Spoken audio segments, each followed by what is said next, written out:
রাজ্যে শিক্ষক নিয়োগ দুর্নীতি এবং একাধিক শিক্ষক ও শিক্ষাকর্মীর চাকরি চলে যাবার ঘটনায় ভবিষ্যৎ নিয়ে গভীর অনিশ্চয়তায় ভুগছেন শিক্ষক প্রশিক্ষণ প্রাপ্ত চাকরি প্রার্থীরা।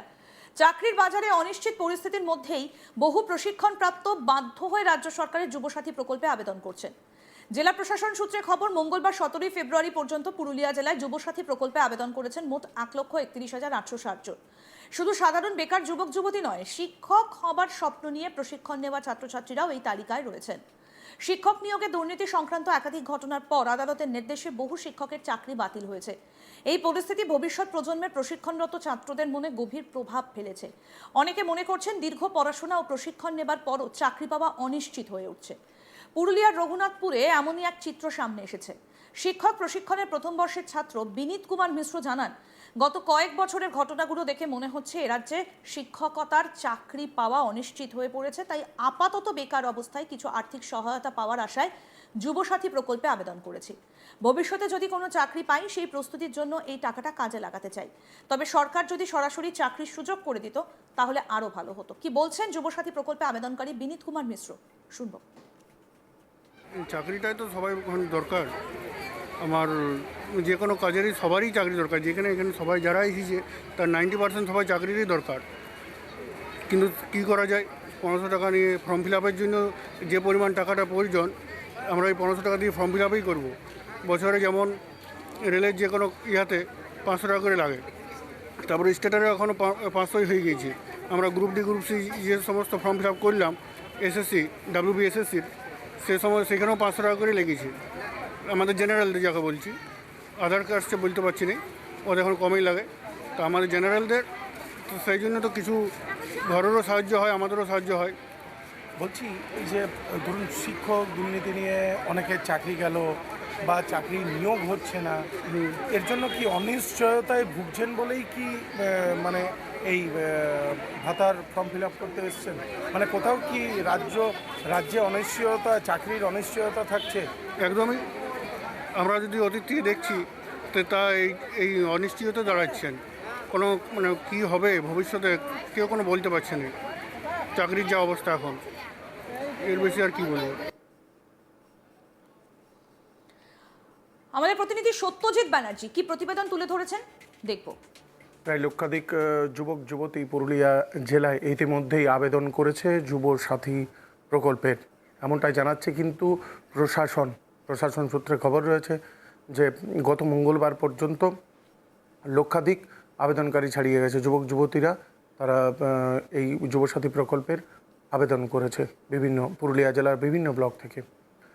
বিভিন্ন সময় এই যুবসাথী প্রকল্পের যে আবেদন করতে গিয়ে বিভিন্ন খবর উঠে এসেছে। কখনো দেখা গেছে MBA ছাত্র, তো সে ফর্ম ফিল আপ করছে।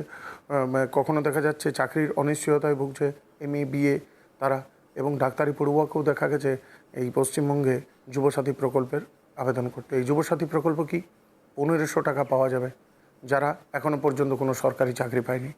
মাধ্যমিক পাসের সার্টিফিকেট বা শেষ যত উচ্চশিক্ষার সার্টিফিকেট আছে সেই সার্টিফিকেট জমা দিতে হবে এবং সেই সার্টিফিকেট দিয়ে আবেদন করতে হবে। মাধ্যমিক পাসের পর মাধ্যমিক পাস করা যে ছেলেরা আছে তারা যদি চাকরি না পায় 1500 টাকা করে ভাতা দেওয়া হবে রাজ্য সরকারের পক্ষ থেকে। এমনটাই কিন্তু এই প্রকল্পে করা হবে জানাচ্ছে প্রশাসন, বা ঘোষণা হয়েছে রাজ্য সরকারের পক্ষ থেকে। এবং সেই 1500 টাকার জন্য উপচে পড়ছে ভিড় প্রত্যেকটি যুবসাথী ক্যাম্পে। আমরা দেখলাম এই যুবসাথী ক্যাম্পে শুধুমাত্র উচ্চশিক্ষিতরা নয়, যারা শিক্ষক প্রশিক্ষণ নিচ্ছে সেই শিক্ষক প্রশিক্ষণ নেওয়া যারা প্রথম বর্ষের দ্বিতীয় বর্ষের বিভিন্ন ছাত্রছাত্রীরা তারাও কিন্তু এই যুবসাথীর ফর্ম ফিল আপ করছে।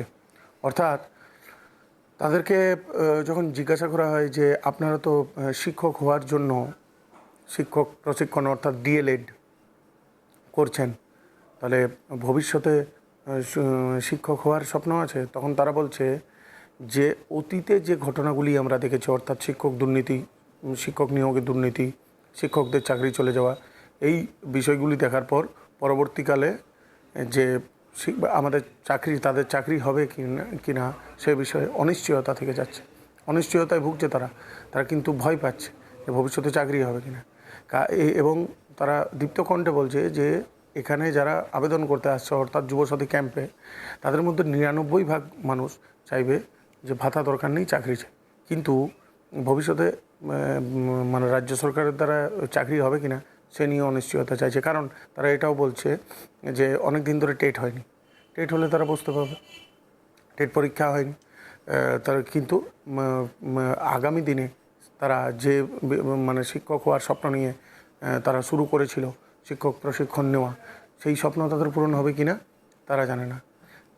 তারা আবেদন করতে এসেছে যুবসাথী প্রকল্পে, এবং এই যে 1500 টাকা, তারা কিন্তু বলছে যে এই 1500 টাকায় কী হয়, এই 1500 টাকা দিয়ে আমরা সেই চাকরির নিয়োগের ফর্ম ফিল আপই করবে।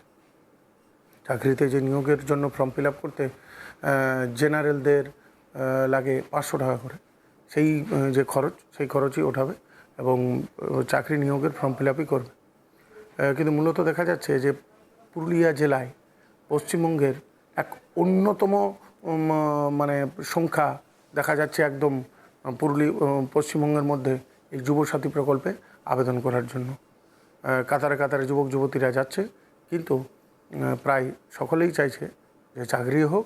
এই যুবসাথী প্রকল্পের যে ভাতা, সেই ভাতা তারা নিতে অনিচ্ছুক, সেই ভাতা নিয়ে তারা চাকরির আবেদনই করবে, এর থেকে চাকরির শ্রেয়। রাজ্যে শিক্ষক নিয়োগ দুর্নীতি এবং একাধিক শিক্ষক ও শিক্ষাকর্মীর চাকরি চলে যাবার ঘটনায় ভবিষ্যৎ নিয়ে গভীর অনিশ্চয়তায় ভুগছেন শিক্ষক প্রশিক্ষণপ্রাপ্ত চাকরি প্রার্থীরা। চাকরির বাজারে অনিশ্চিত পরিস্থিতির মধ্যেই বহু প্রশিক্ষণপ্রাপ্ত বাধ্য হয়ে রাজ্য সরকারের যুবসাথী প্রকল্পে আবেদন করছেন। জেলা প্রশাসন সূত্রে খবর, মঙ্গলবার 17 ফেব্রুয়ারি পর্যন্ত পুরুলিয়া জেলার যুবসাথী প্রকল্পে আবেদন করেছেন মোট 1,31,860 জন। শুধু সাধারণ বেকার যুবক যুবতী নয়, শিক্ষক হওয়ার স্বপ্ন নিয়ে প্রশিক্ষণ নেওয়া ছাত্রছাত্রীরাও এই তালিকায় রয়েছেন। শিক্ষক নিয়োগে দুর্নীতি সংক্রান্ত একাধিক ঘটনার পর আদালতের নির্দেশে বহু শিক্ষকের চাকরি বাতিল হয়েছে। এই পরিস্থিতি ভবিষ্যৎ প্রজন্মের প্রশিক্ষণরত ছাত্রদের মনে গভীর প্রভাব ফেলেছে।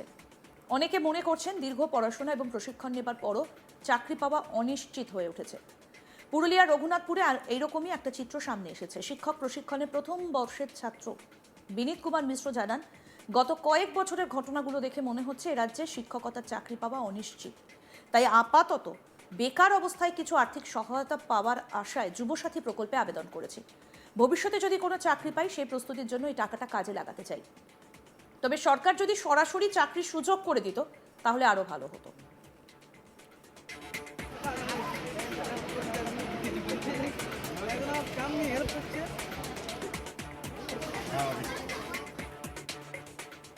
আরো আপডেট পেতে দেখতে থাকুন আজ তাক বাংলা। সাবস্ক্রাইব করুন, নোটিফিকেশন পেতে বেল বাটন অপশন প্রেস করুন।